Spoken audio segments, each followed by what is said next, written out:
ট্রাম্পের নির্বাচনী সমাবেশে তরুণ তরুণীরা ট্রাম্প এবার তরুণদের ভোট পেয়েছেন বেশি। গর্ভপাতের অধিকারকে কেন্দ্র করে রেখে নির্বাচনের প্রচার চালিয়েছিলেন কামালা হ্যারিস। ভেবেছিলেন এর মধ্য দিয়ে তিনি নারী ভোটারদের আকৃষ্ট করতে পারবেন, কিন্তু শেষ পর্যন্ত জয়ের হাসি হাসলেন ডোনাল্ড ট্রাম্প। পুরুষদের ভোটকে পুঁজি করেই জয়ের বন্দরে পৌঁছেছেন তিনি। বিশেষ করে তরুণদের ভোট বেশি পেয়েছেন ট্রাম্প। ট্রাম্প যে পুরুষদের ভোট বেশি পাবেন এতে অবাক হওয়ার কিছু নেই। তবে গত নির্বাচনের চেয়ে এবার পুরুষ ভোট বেশি পেয়েছেন ট্রাম্প। 2020 সালের নির্বাচনে 51% পুরুষ ভোট পেয়েছিলেন ট্রাম্প। এনবিসির করা এক বুথ ফেরত জরিপে দেখা গেছে এবার ট্রাম্প পুরুষদের ভোট পেয়েছেন 54%। তবে একটা বিষয় এবার ঘটেছে ভ্রু কুচকানোর মতো। বুথ ফেরত জরিপে দেখা গেছে 18 থেকে 29 বছর বয়সী 49% ট্রাম্পকে ভোট দিয়েছেন। অতীতের নির্বাচনগুলোতে তরুণ ভোটারদের বামপন্থীদের দিকে ঝুঁকে থাকার যে ইতিহাস, এর মধ্য দিয়ে তা ভেঙে দিয়েছেন ট্রাম্প। পুরুষদের ভোট পেতে তাদের মন রক্ষার কথা বলেই নির্বাচনের প্রচার চালাতে দেখা গিয়েছিল ট্রাম্পকে। তারই প্রতিফলন ঘটেছে ভোটের ফলাফলে।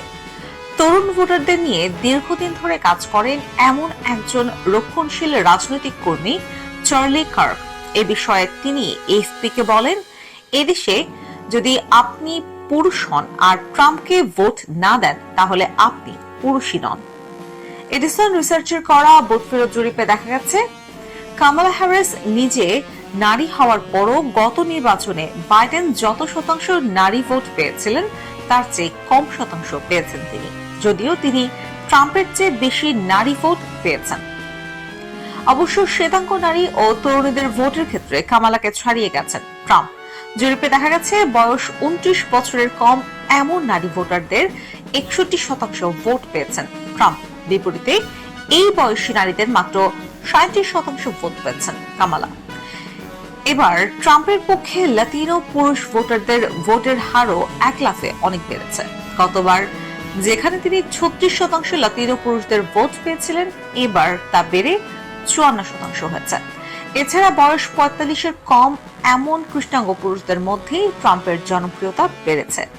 এই বয়সী প্রতি 10 জন কৃষ্ণাঙ্গ পুরুষদের মধ্যে 3 জনই এবার ট্রাম্পকে ভোট দিয়েছেন, যা 2020 সালের তুলনায় দ্বিগুণ। স্পেন্সার থমাস নামের একজন বিশ্ববিদ্যালয়ের শিক্ষার্থী এএফপিকে বলেন, আমার যেসব সহপাঠী ট্রাম্পকে ভোট দিয়েছেন তাদের মাথায় ছিল অর্থনীতির বিষয়টি। ভোট দেওয়ার ক্ষেত্রে তাদের কাছে নারী ও গর্ভপাতের অধিকারের বদলে অর্থনীতি সহ এই ধরনের বিষয়গুলো বেশি গুরুত্ব পেয়েছে। 2020 সালের নির্বাচনে হারলেও ফল মানতে অস্বীকৃতি জানান ট্রাম্প। এখানে ক্ষান্ত হননি তিনি। ট্রাম্পের উস্কানিতে তার কর্মীর সমর্থকেরা 2021 সালের 6 জানুয়ারি ক্যাপিটালে হামলা করেছিলেন।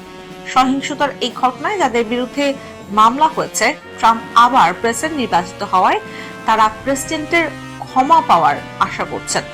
সরকারি হিসেব অনুযায়ী ওই ঘটনায় 1532 জনের বিরুদ্ধে মামলা হয়েছিল। তাদের মধ্যে 940 জনের বেশি দায় স্বীকার করেছেন। এর মধ্যে যাদের বিচার শেষ হয়েছে তাদের 195 জন দোষী সাব্যস্ত হয়েছেন।